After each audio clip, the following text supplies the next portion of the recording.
বর্তমান সময়ে সুদ ছাড়া টাকা পাওয়া যায় না। ব্যাংক ও অন্যান্য প্রতিষ্ঠানগুলো সহ সবখানে সুদ আর সুদ।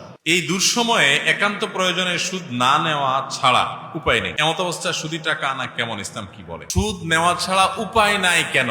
মানে আপনারে কেউ ধরে হাত পা বেঁধে ধুমসে পিটাচ্ছে আর বলতেছে বেটা সুদ নিবি, তুই তোর বাপও নিবি, এরকম কিছু?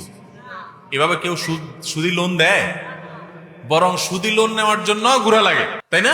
সুদকে আল্লাহ তাআলা হারাম করেছেন, শুধু হারাম না, ভালো করে শুনে রাখেন, পৃথিবীতে যত হারাম বক্ষণ আছে, যত হারাম আছে, এর ভিতরে সবচেয়ে ভয়াবহ হারামের নাম হলো সুদ। সুদের চাইতে ভয়াবহ হারাম আরেকটা।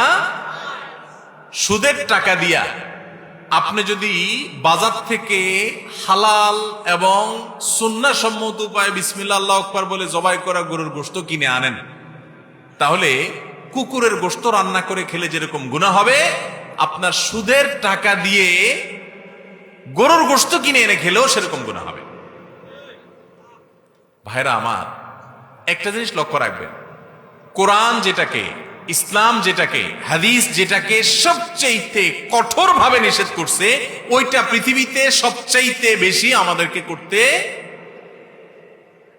বাধ্য করা হয় অনেকটা, সব ক্ষেত্রে না, অনেক ক্ষেত্রে বাধ্য করার মতো অবস্থা হয়। গোটা পৃথিবীর সিস্টেমটা এটার উপর দাঁড়ায়।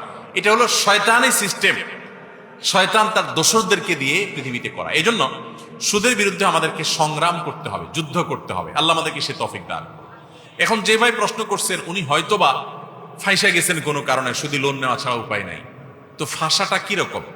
আপনি বিদেশে যেতে পারছেন না, তো হবে না, যাবেন না, এতে কি আপনি মরে যাবেন?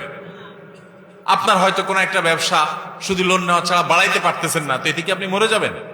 আপনার একটা বাড়ি শুধু লোন না নিয়ে করলে যেটুকু করছেন সেটুকু ধ্বংস হয়ে একেবারে ইট খুলে পড়ে যাবে। তাহলে আমরা এগুলাকে বলি যে নিরুপায় হয়ে শুধু লোন নেই। জি না, এটা নিরুপায় বলে না।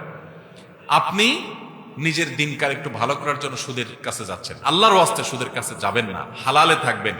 বারবার কোরআনে আল্লাহ তাআলা নিষেধ করেছেন। আল্লাহর সঙ্গে, আল্লাহ রাসূলের সঙ্গে যুদ্ধ করার শামিল সুদের মতো এরকম ভয়াবহ আরেকটা অপরাধ নাই। কিন্তু না জেনে আমরা অবলীলায় সুদের কারবার করছি। এবং প্রশ্নে ঠিকই লিখেছেন, গোটা পৃথিবী আর সুদের উপর দাঁড়িয়ে আছে, গোটা পৃথিবী সুদের উপরে দাঁড়িয়ে আছে। আল্লাহ তাআলা আমাদের সবাইকে এই হারামকে না করার মতো ইমানের শক্তি দান করুন। সুদি লোন নিলে বাড়িটা আরেকতলা করতে পারবেন, সুদি লোন নিলে ব্যবসাটা একটু বড় করতে পারবেন, সুদি লোন নিলে ব্যবসা আপনি বিদেশে যেতে পারবেন, আপনার অমুক কাজটা হবে, বুঝলাম। তো আল্লাহর জন্য যখন সুদের এই লোনটা বাদ দিবেন, বাদ দেওয়ার কারণে যে ক্ষতিটা হবে, এই ক্ষতির বিনিময়ে আল্লাহকে বলতে পারবেন, আল্লাহ তোমার ভয়ে, তোমার নিষেধাজ্ঞার কারণে আমি চাইলে হারামে যায় আমি বিদেশ যেতে পারতাম, বিল্ডিং করতে পারতাম, আমি করি নাই। আল্লাহ, তো তোমাকে খুশি করার জন্য এই স্যাক্রিফাইসটা করছি, এই ত্যাগটা করছি, তুমি আমাকে জান্নাত দিও। আশা করা যে আপনি আল্লাহর কাছে জান্নাত পাবেন। কিন্তু দুনিয়াতে হারাম খাবেন, আবার বলবেন আল্লাহুম্মা ইন্নী আসআলুকাল জান্নাহ, আল্লাহ দুনিয়াতে সুদ খাইছি, হারাম তো খাইছি, জান্নাতের গুলো খাইতে চাই। কি বলেন? মুগুরের মায়ের একটাও নিচে পড়বে? আল্লাহ আমাদেরকে হারাম বর্জন করার তৌফিক দান করুন।